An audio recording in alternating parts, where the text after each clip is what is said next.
So hello everyone and a very good morning to all of you. Welcome back to another session of General Science.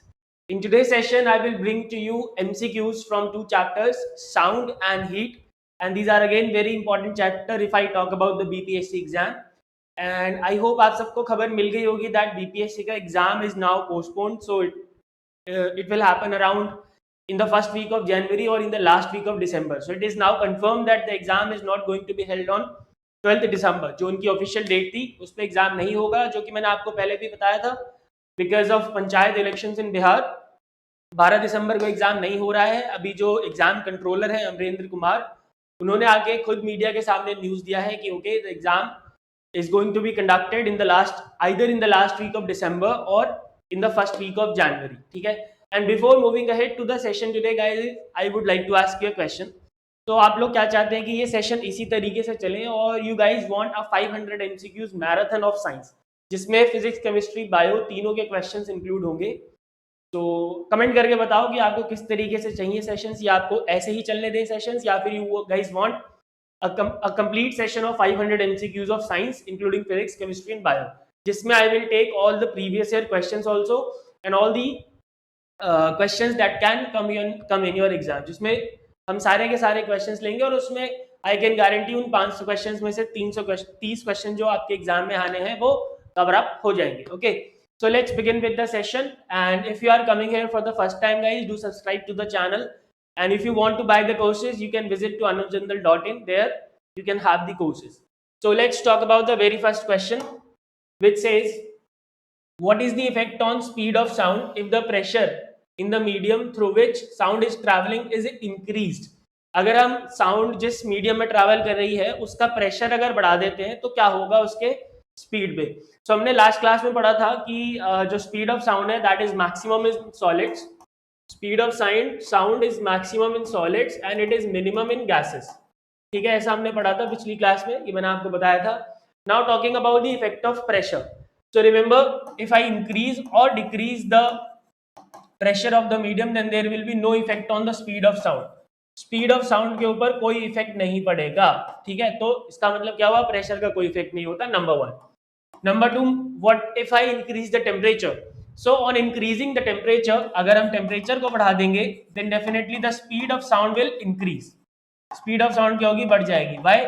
ऐसा क्यों होगा? Because sound needs material medium for its propagation. Sound को material medium चाहिए होता है, medium चाहिए होता है, एंड मीडियम के पार्टिकल्स, मीडियम में क्या होते हैं, पार्टिकल्स होते हैं।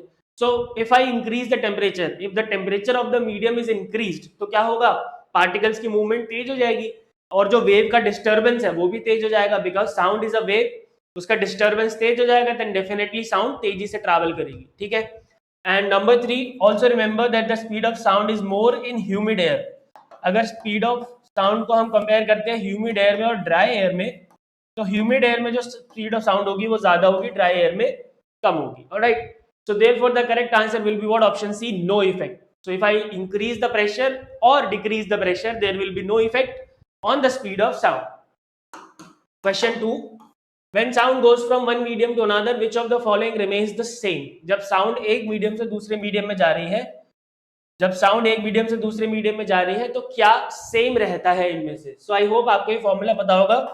Speed of any wave, so sound is a wave is given by lambda into frequency.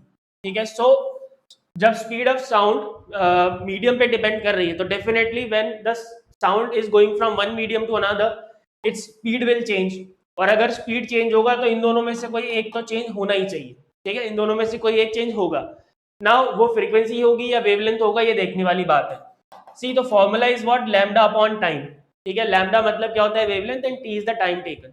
तो डेफिनेटली टाइम तो हम अपने हिसाब से मेजर करेंगे ना। पहले हम यहाँ पे मेजर कर रहे हैं speed of sound in 1 hour. ठीक है, अभी भी हम यहाँ पे स्पीड ऑफ साउंड अगर मेजर करेंगे 1 आवर में, and if the sound is moving from one medium to another then its speed is changed, और टाइम चेंज नहीं हुआ है तो डेफिनेटली लैम्डा विल चेंज। ठीक है, लैम्डा चेंज होगा, और अगर टाइम चेंज नहीं होगा तो फ्रीक्वेंसी भी चेंज नहीं होगी, because frequency is the reciprocal of time. ठीक है, so I hope this is clear. So which of the following remains the same? It's frequency which remains the same. So the correct answer guys will be what? Option E. Only 3 होगा इसका सही जवाब। जब sound एक medium से दूसरे medium में जाती है तो फ्रीक्वेंसी चेंज नहीं होता है, but also remember speed and wavelength change हो जाता है. Moving ahead to question number 3, what is the SI unit of loudness. Loudness क्या होता है कि loudness basically is the property of sound, जो कि हमें दो डिफरेंट साउंड्स में बेसिकली हमारे जो कानों में सेंसेशन प्रोड्यूस करता है साउंड होता है, और साउंड की जो लाउडनेस होती है वो हमें बताती है कि साउंड कितना तेज है. ठीक है. And SI unit of loudness, very basic question, is bel. ठीक है. Decibel is also a unit of loudness. Phon is also a unit of loudness. But here the question is regarding SI unit. And SI unit remember is bell. ठीक है. SI unit क्या होती है? Bell होती है. Decibel क्या हो जाएगा? 10 की पावर -3. Phon भी एक दूसरी यूनिट होती है, लेकिन they are asking about SI unit. So SI unit is what? Bell. Question number 4 पे आ जाओ. Which of the following properties distinguish from a shrill sound and a grave sound? Shrill sound और grave sound में आपको कौन सी property है जो distinguish करती है? So remember there are various properties of sound. These are the properties: intensity, pitch, quality, timbre, loudness. So जो ये है श्रिल साउंड और ग्रेव साउंड में जो डिफरेंशिएट करती है property, that is known as pitch. ठीक है. एंड ऐसा इसलिए because pitch depends on the frequency. Pitch किसके ऊपर डिपेंड करती है? फ्रीक्वेंसी. जितनी ज्यादा फ्रीक्वेंसी होगी उतनी ज्यादा साउंड कैसी होगी? Shrill. Higher the frequency, shrill is the sound. Lower the frequency, grave is the sound. So if I compare the voice of a girl and a lion, तो किसका फ्रीक्वेंसी ज्यादा होगा? गर्ल की साउंड का frequency क्या होगा? ज्यादा होगा, तो उसकी पिच भी क्या होगी? ज्यादा होगी. एंड जो लायन का पिच होगा, लायन की साउंड का जो पिच होगा, that will be lesser than the girl sound. So here the correct answer will be what? Option B, pitch. Pitch distinguishes between a shrill sound and a grave sound because pitch depends on the frequency. Moving ahead to question number 5. What is the minimum distance from a sound reflecting surface to hear an echo? See, अगर यहाँ पे कोई person खड़ा है and there is an obstacle. Echo क्या होता है? When sound reflects from a surface and उसको हम दोबारा से जब सुन पाते हैं तो उसको हम क्या बोलते हैं? echo. जब पूरी साउंड को दोबारा सुनते हैं तो उसको बोलते हैं echo. लेकिन अगर लास्ट की बची खुची साउंड को सुन पाते हैं तो उसको हम क्या बोलते हैं? रिवर्बरेशन. जैसे कि हॉल वगैरह में, सिनेमा हॉल वगैरह में, ये ऑडिटोरियम में जो होता है वो एको नहीं होता है, वो क्या होता है? रिवर्बरेशन होता है. बिकॉज क्या होता है? जैसे कि मैंने कुछ बोला तो आखिरी का आ सुनाई दे रहा है, तो that is known as reverberation. ठीक है. लेकिन अगर मैंने बोला मनीष, तो मनीष अगर मुझे पूरा सुनाई दे रहा है तो that is known as what? Echo. And for echo the minimum distance required between the source and the obstacle guys is 17 metre. Very very important question. 17 metre का डिस्टेंस होता है. Now talking about the reverberation, तो reverberation का मतलब क्या होता है? जब साउंड परसिस्ट करती है even if the source has stopped emitting the sound. जब सोर्स ने साउंड एमिट करना बंद कर दिया है उसके बाद भी जो थोड़ी बहुत आखिरी की साउंड बच जाती है उसको हम क्या बोलते हैं? रिवर्बरेशन. एंड रिवर्बरेशन को खत्म करने के लिए स्टूडियोज में जैसे हमने यहाँ पे पर्दे लगाए हुए हैं, वो इसीलिए लगाए हुए हैं ताकि रिवर्बरेशन ना हो और आपको रिवर्बरेशन ना सुनाई दे. ठीक है. एको नहीं होता है, वो रिवर्बरेशन होता है. रिवर्बरेशन को खत्म करने के लिए फाइबर्स का इस्तेमाल होता है. ठीक है. फॉल्स सीलिंग जो आपने सिनेमा हॉल में देखी होंगी वो होता है. कारपेट्स जो सिनेमा हॉल में बिछे होते हैं वो होता है. जो पर्दे लगे होते हैं, कर्टन्स लगे होती है, वो होता है. ठीक है. So the correct answer will be what? Option C, 17 metre. It is the minimum distance required between the source and the obstacle to hear an echo. Option C, 17 meter. Question number 6. The apparent change in the frequency of source due to relative motion between the source and observer is called what? See, आपने ये example जरूर सुना होगा. If you are standing on a platform and a train is approaching you, ठीक है, ये एक train आपकी तरफ आ रही है, तो जब वो दूर थी तो उसका जो वो होता है सायरन, वो धीरे से सुनाई देता है, और जैसे जैसे वो ट्रेन आपके पास आती है सायरन तेज होता रहता है. फिर जैसे जैसे ट्रेन दूर जाती है तो सायरन अगेन उसकी जो साउंड है वो वीक होने लगती है. This is because you and train, ठीक है, ट्रेन और आपके बीच में क्या है? There is a relative motion. You are at rest, train is moving. So the frequency is changing between the source and the observer. Observer और source के बीच में जो फ्रीक्वेंसी है वो क्या हो रही है? कंटिन्यूसली चेंज हो रही है due to this relative motion. अगर दोनों रेस्ट पे होते या दोनों सेम स्पीड में मोशन में होते तो रिलेटिव मोशन नहीं होता.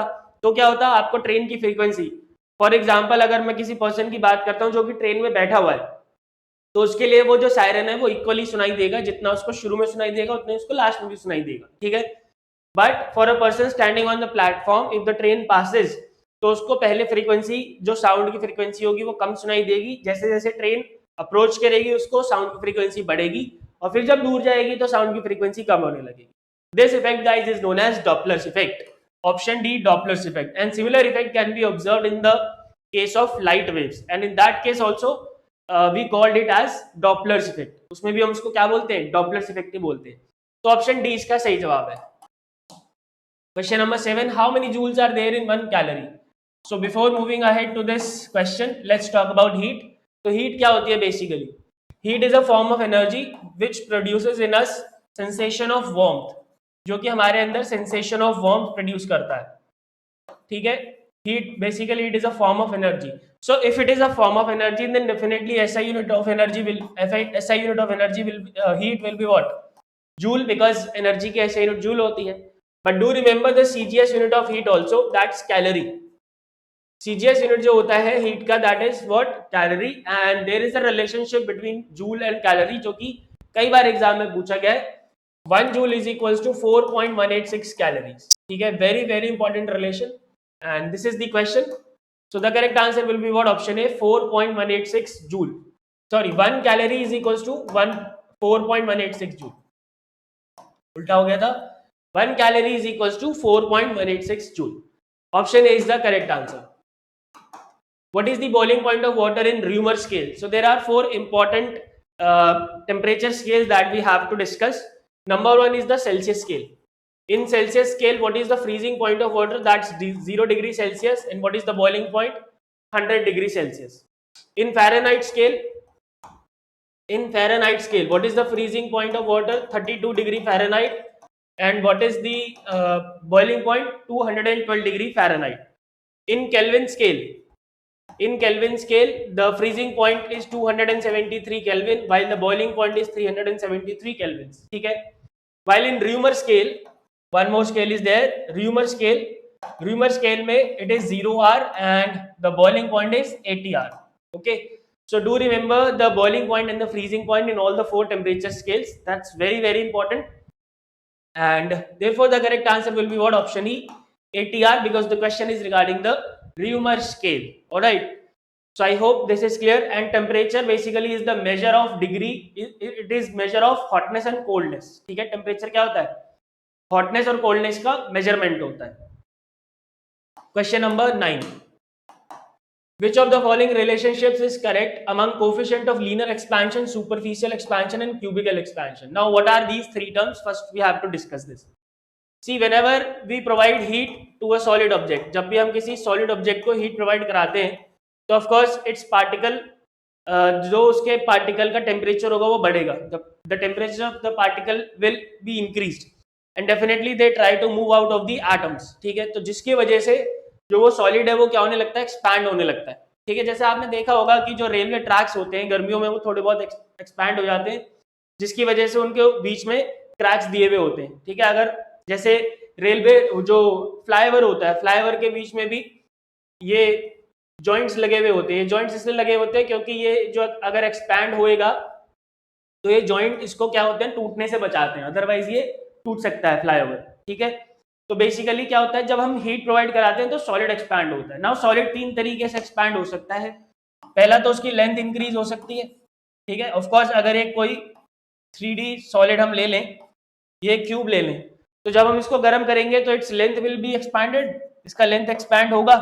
ठीक है, and that expansion is represented by coefficient of linear expansion. ठीक है, of course it's area will be expanded because ये वाला लेंथ भी अगर एक्सपैंड होगा, अगर लेंथ और ब्रेड दोनों एक्सपैंड होंगे तो एरिया भी एक्सपैंड होएगा. ठीक है, that is known as coefficient of superficial expansion, that is represented by coefficient of superficial expansion.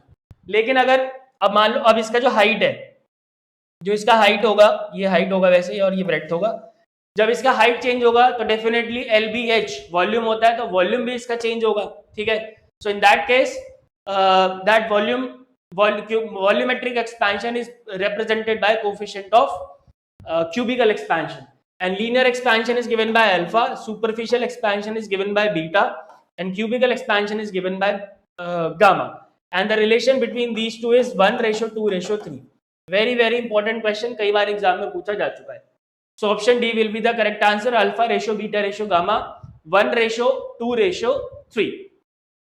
Moving ahead to question number 10. At what temperature density of water is maximum? See, whenever we heat a liquid, जब भी हम किसी liquid को गर्म करेंगे तो its volume will increase because the liquid will expand, ठीक है, एक्सपैंड करेगा तो उसका वॉल्यूम क्या होगा, बढ़ेगा, and density will decrease. Density क्या होती है, mass upon volume. So if volume increases density decreases, if volume decreases density increases, because mass is always a constant, ठीक है। तो जब भी हम किसी लिक्विड को गर्म करते हैं तो इट्स डेंसिटी इंक्रीजेस, ठीक है। But in case of water has an anomalous expansion, anomalous expansion होता है वाटर के अंदर, थोड़ा सा डिफरेंट होता है। कैसे डिफरेंट होता है, जब हम उसको 0 डिग्री सेल्सियस से गर्म करेंगे 4 डिग्री सेल्सियस तक, ठीक है, 0 डिग्री सेल्सियस से 4 डिग्री सेल्सियस तक गर्म करेंगे, so its volume will not increase, rather it decreases, उसकी वॉल्यूम क्या होगी, डिक्रीज होगी अप टू 4 डिग्री सेल्सियस, ठीक है, and then it will start increasing, उसके बाद 4 डिग्री सेल्सियस के बाद वो इंक्रीज होने लगेगा, which means the volume of water is minimum at 4 degree Celsius. So if volume is minimum at 4 degree Celsius, then definitely density is maximum at 4 degree Celsius, because both are inversely proportional to each other. Density क्या होती है, maximum होती है 4 degree Celsius पे, because पानी थोड़ा सा anomalous behavior exhibit करता है, alright. So the density of water is maximum at 4 degree Celsius. Very very important fact guys, इस बात को याद रखना. Water has an anomalous expansion. Its volume start decreasing when we heat it from 0 degree Celsius up to 4 degree Celsius. उसकी volume decrease होती है, and after that it starts increasing. So at 4 degree Celsius the volume is minimum, and that's why the density is maximum. All right. So that's it for the session. I hope all the 10 questions are clear. And regarding Bihar current affairs, the session will be conducted most probably on this Saturday or on the next Monday. Okay? And keep preparing. And if you want to buy the courses, visit anujjindal.in, and a discount is also going on. So milte hain next session mein. Thank you so much for watching. Goodbye, take care, and God bless.